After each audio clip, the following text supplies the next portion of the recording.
Hey YouTube, this is Nomad Time Machine, and today we're going to go over my interior electrical setup. So first off, I'm going to start off in the corner. I got a little bit of extra. So these are extra solar panels that overpanel my system. It's 300 watts. They connect it to the bed of my truck that goes on my hardtop, and I will make a video on that later because it's awesome. I got solar panels on my truck. I can disconnect these. Like I said, this is extra, but it's extra 300 watts, so it helps out on those cloudy days. And we'll work our way down. This is a Harbor Freight box I converted into my own little circuit, circuit breaker fuse box. Got all the fuses, the bars, all that stuff connected for my 12-volt lights and accessories. That's pretty cool.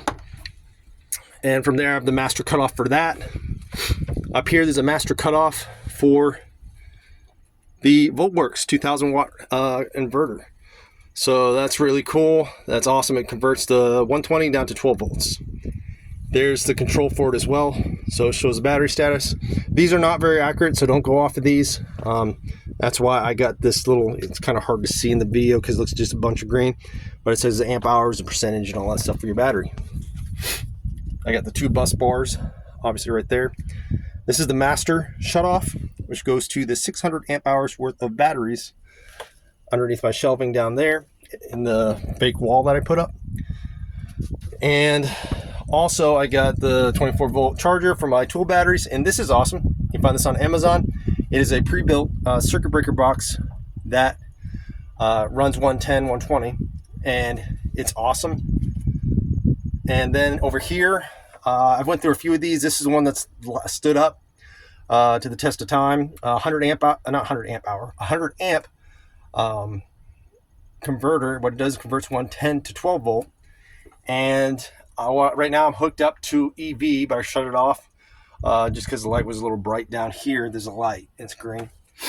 But yeah, I convert EV power into charging your batteries. This will be for your cargo trailer conversion, your trailer, your bus, your van, whatever you need. I'll go over a video doing it the easy way. Very simple, anybody could do it. But that pretty much sums up that there. So we'll go over to the other solar charge controllers. Got two of these. They're both the same brand, Eagle Box, just like the 25 amp hour over there. I got 400 watts of solar hooked up to that, and 400 watts of solar on there. So it's 800 there, 300 over there. So the circuit breakers right here, I can connect and disconnect while working on them.